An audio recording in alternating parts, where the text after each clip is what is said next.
जय हिंद मेरे डियर साथी। हमसे ये क्वेश्चन पूछा गया, प्लीज ध्यान से सुनिएगा। ये क्वेश्चन 2024 के 7 सेटों में से 3 से लेके 4 सेटों में एज इट इज यही क्वेश्चन पूछा गया है। क्या कह दिया है? एक समान चुंबकीय क्षेत्र में धारावाही चालक पर बल किन किन बातों पर निर्भर करता है। इस बल की दिशा ज्ञात करने के नियम भी तुम्हें क्या करना पड़ेगा, लिखना पड़ेगा। ठीक है, अब आपको हम क्वेश्चन दिखाते किस टाइप से क्वेश्चन पूछागा। ये आपके सामने 2024 का सेट नंबर 5 है, 824 आयन सेट में देखिए क्वेश्चन पूछा गया है। तीसरा नंबर का पहला क्वेश्चन, एक समान चुंबकीय क्षेत्र में धारावाही चालक किन किन बातों पर निर्भर करता है। इस बल की दिशा ज्ञात करने के नियम भी तुम्हें क्या करना पड़ेगा, लिखना पड़ेगा। कितने नंबर का है? 2 नंबर का। ये एक सेट हो गया। और हम आपको पलट के दिखाते हैं, ये आपके सामने सेट नंबर 4 हो गया। देखिए आपके सामने सेट नंबर 4 हो गया। इसमें देखिए क्वेश्चन पूछा है तीसरा का सेम टू सेम क्या हो गया, वही चीजें पूछ दिया है। किसी चुंबकीय क्षेत्र में धारावाही चालक पर लगने वाली बल किन किन कारणों पर निर्भर करता है। कितने नंबर का पूछा गया? 2 नंबर का पूछा गया है यहाँ से। और हम पलट के आपको दिखाते हैं, ये आपके सामने सेट नंबर 3 है। ये आपके सामने सेट नंबर 3 है।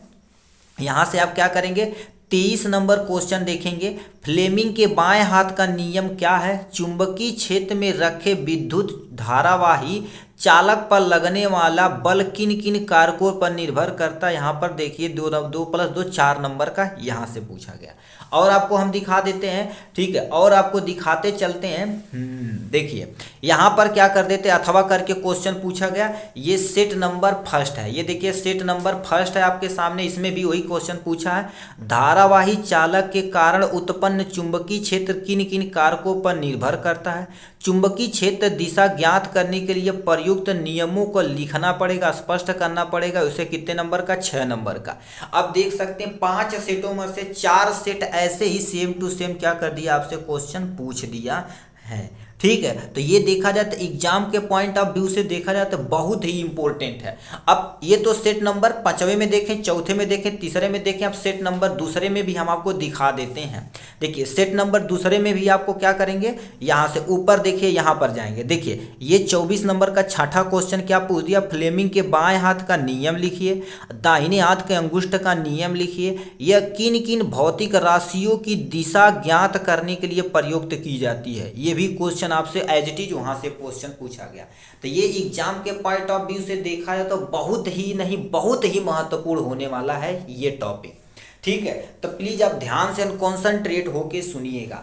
तो सबसे पहले आपको क्या करना पड़ेगा, ये क्वेश्चन तो नहीं लिखना पड़ेगा, डायरेक्ट आपको आंसर यहाँ लिखना पड़ेगा। वो आंसर कुछ भी हो सकता है, इसलिए हमने नंबर नहीं डाला है। अब देखिए क्या होता है, सबसे पहले लिखना पड़ेगा एक समान चुंबकीय क्षेत्र में धारावाही चालक पर लगने वाले बल निम्न बातों पर निर्भर करता है। अब यहीं से हमारा मेन मुद्दा स्टार्ट होता है, जो आपको क्या करना पड़ेगा, लिखना पड़ेगा। ठीक है, तो चलिए यहीं से हमें क्या करना पड़ेगा, लिखना पड़ेगा। तो इसमें सबसे पहला पॉइंट आपके सामने ये रहा, एक पॉइंट ये हो गया। ये आप पॉइंट वाला डालते चलिएगा यहाँ से। पॉइंट नंबर 1, अब क्या कह रखा, चालक में प्रवाहित धारा आई बदलने पर बल की भी दिशा क्या हो जाती, बदल जाती। क्यों? क्योंकि देखिए यदि आपको हम बुक में दिखाएं, ठीक है, बुक में दिखाएं तो आपके सामने ये रहा डायग्राम।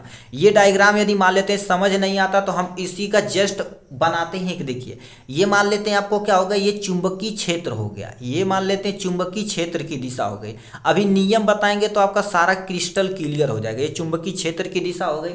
अब देखिए इसमें क्या कर देते हैं, इसमें एक कोई धारावाही चालक एज इट इज ऐसे आप रखना पड़ेगा। धारावाही चालक आप रख दिए ऐसे, एज इट इज धारावाही चालक रख दिए।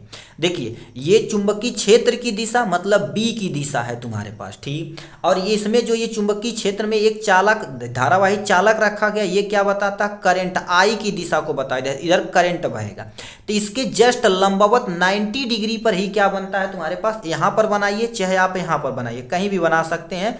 ठीक है, ये जो बनाया गया है यहाँ से, ये जो हमारे पास हमने बनाया है, यही तुम्हारे पास क्या हो जाती, बल की दिशा को बताता। किसना, बल की दिशा, यानी एफ बल की दिशा को बताता है।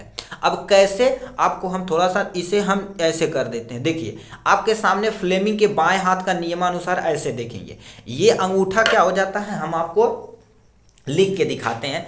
अंगूठे पे आप क्या लिख दीजिए, आप पेन से लिखिए यफ। यफ मतलब फादर हो जाएगा। यम मतलब क्या हो जाएगा, मदर हो जाएगा। अभी आपको रीजन बताएंगे, प्लीज ध्यान से सुनिएगा। ये सी मतलब तुम्हारे पास क्या हो जाएगा, चाइल्ड हो जाएगा। अब 3 अंगुली में ऐसे देखिए आप लिख दीजिए, ये यफ है, ये मतलब बल की दिशा, ये चुंबकीय क्षेत्र मतलब चुंबक मतलब मैग्नेट, चुंबकीय क्षेत्र की दिशा, सी मतलब करंट, ये करंट की दिशा हो जाती। अब आप एक तीसरे के लंबवत फैलाइए। अब इसको क्या कर दिए, ऐसे रखिए, ये देखिए बल की दिशा को बताता है, और ये अंगुली क्या कर देती है, ऐसे देखिए चुंबकीय क्षेत्र को तुम्हारे पास, ऐसे देखिए ये चुंबकीय क्षेत्र की दिशा को बताती है, और ये जो है तुम्हारे पास क्या होता है, लंबवत आते हुए दिख रही तुम्हारे पास करंट की दिशा को बताती है। यही चीज आपको क्या कर देना है, आपको डिफाइन करना है। ठीक है, तो अब इसी पर निर्भर करता, हमारा बल वगैरह सब इसी पर निर्भर करता है। ठीक है, तो ये हो गया, यानी बदलने पर, धारा का मान बदलने पर बल की दिशा मतलब बल मतलब यफ की दिशा भी तुम्हारे पास क्या हो जाएगी, बदल जाएगी। तो यफ मतलब क्या होता है, डायरेक्टली प्रोपोर्शनल होता है किसके, आई के। एक समीकरण नंबर आप इसको मान लीजिए 1 हो गया। ठीक है, नेक्स्ट पे चलते हैं। प्लीज आप ऐसे ही लिखते चलिए। ठीक है, ये नहीं लिखेंगे तब भी कोई टेंशन नहीं, 4 लाइन लिख देंगे आपका 2 नंबर बन जाएगा। पहला पॉइंट अभी लास्ट में आपको बताएंगे, चालक में आरोपित बल की दिशा चुंबकीय क्षेत्र बी की दिशा पर भी निर्भर करता है। यदि अभी बोले थे ना, ऐसे उंगली करिए, ये बल की दिशा, ये चुंबकीय क्षेत्र की दिशा, यदि बल बदलेगा तो चुंबकीय क्षेत्र की दिशा भी भिन्न से बदल जाएगी। मतलब यफ के क्या होता है, डायरेक्टली प्रोपोर्शनल कौन है हमारे पास, बी है। ठीक है, अनुक्रमानुपाती जिसे हम बोलते हैं। ठीक है, ये हो गया, यानी बी का मान बदलने पर यफ का मान भी बदल जाता है। ये हो गया रूल नंबर दूसरा, रूल नंबर दूसरा हो जाएगा। रूल नंबर तीसरा चलते हैं, चालक में आरोपित बल चालक तार की लंबाई पर निर्भर करता। अभी बताओ, वो तो तार बनाए तो तार जितना लंबा लेंगे उतना ज्यादा हमारे पास क्या करेगा, चुंबकीय क्षेत्र यानी बल बनाएगा। ठीक है, तो यानी क्या हो जाता है, चालक की तार लंबाई पर निर्भर करता है, यानी बल यदि देखा जाए तो हमारे पास क्या होगा, चालक की तार की लंबाई यल पर भी क्या कर देता है, निर्भर करता है। ये आपके सामने हमने यल लिख दिया। अब ध्यान से सुनिए तीसरा पॉइंट, ये तुम्हारे पास तीसरा पॉइंट था। 4 पॉइंट आप लिखेंगे, 4 नंबर, यानी 4 पॉइंट में 2 नंबर, आधा आधा नंबर आप लिख चले जाएंगे आराम से, 2 नंबर। चालक में आरोपित बल चुंबकीय क्षेत्र तथा धारा की दिशा में जो कोण बन रहा था, आपको दिखा देते हैं इनके बीच में जो कोण बनेगा। देखिए ये हो गया, तो इनके बीच में यहां पर एक कोण बनेगा, इसे हम क्या बोलते हैं, साइन थीटा बोला जाता है, साइन थीटा बोला जाता है। तो इनके बीच में जो कोण बन रहा है उसके भी बल पर, उसका मान भी बल पर ही निर्भर करता है। यदि मान लेते हैं यफ का मान क्या होता है, साइन थीटा पर भी निर्भर करता है। अब कब थीटा का मान ज्यादा होगा, कब क्या होगा, इसे प्लीज आप नोट डाउन कर लीजिएगा। थीटा का मान यदि 90 डिग्री मतलब लंबवत रखा जाए तो यानी बल तुम्हारे पास क्या होगा, बल अधिकतम होगा। क्या होगा, बल अधिकतम होगा। प्लीज इसे आप नोट डाउन कर लीजिए, क्योंकि एमसीक्यू में ये क्वेश्चन पूछा गया था। बल का मान कब ज्यादा होगा, यानी 0 डिग्री, 90 डिग्री, 180 डिग्री, या आपका कोई नहीं। तो आप 90 डिग्री पर बल अधिकतम होता है, और थीटा का मान यदि 0 डिग्री रखा जाए तो क्या होगा, बल तुम्हारे पास क्या हो जाता है, 0 या नहीं के बराबर होता है, बल नहीं आरोपित होता है। ठीक है, ये आप नोट डाउन कर लीजिएगा। यहाँ मतलब देखा जाए तो टोटल और टोटल 3 मानों पर निर्भर करता, आई के मानों पर निर्भर करता। तो हमारे पास एक फार्मूला बन के आता है, यफ नहीं नोट डाउन करना चाहेंगे तो कोई टेंशन नहीं, यफ इक्वल टू में क्या कर देते हैं, आई लिख देते हैं, उसके बाद बी लिख देते हैं, उसके बाद यल लिख देते हैं, उसके बाद साइन थीटा लिख देते हैं। अब याद करने के लिए आपको क्या करना पड़ेगा, थोड़ा सा आपको इसी के एफ इजिकल टू क्या होता है, बी आई एल लिख देना, B I L will sine theta लिख देना, विल साइन थीटा, विल्सन लिख देना। ठीक है, विल्सन हम सब लोग विल्सन के नाम से याद कर देते हैं। बी तुम्हारे पास क्या हो जाता है, जो होता है चुंबकीय क्षेत्र, आई धारा की दिशा, यल चालक की तार की लंबाई की दिशा, साइन थीटा किस एंगल से जा रहा है, ये चीजें। अब आपको बता देते हैं लास्ट में क्या पूछा था हमसे क्वेश्चन में। देखिए क्वेश्चन में हमसे लास्ट में पूछा है, ये जो नियम है किन पे किन यानी किस नियम को ज्ञात करता है, यानी चालक पर आरोपित बल की दिशा फ्लेमिंग के, ये जो फ्लेमिंग के बाएं हाथ का नियम है, इससे ज्ञात की जाती है। इतना चीज आपको लिखना पड़ेगा। अब लास्ट में जाते जाते आपको बता देते हैं कितना पॉइंट आपको सटीक एग्जाम में लिखना पड़ेगा, यदि इतना समझ में आएगा तो पहला लिखेंगे, एक समान चुंबकीय क्षेत्र में धारावाही चालक यानी बल, चालक पर बल निम्न बातों पर निर्भर करता है। पॉइंट नंबर 1 लिखेंगे, केवल ये लिखेंगे, मान लेते ये नहीं याद रहता है, ये इसलिए बताएं कि आई के मान पर लिखेंगे, लिख देंगे इसलिए बल का मान आई के मान पर निर्भर करता है, यहां पर वही सेम टू सेम लिख देंगे। एक चीज ये पॉइंट आप नोट डाउन कर लीजिएगा।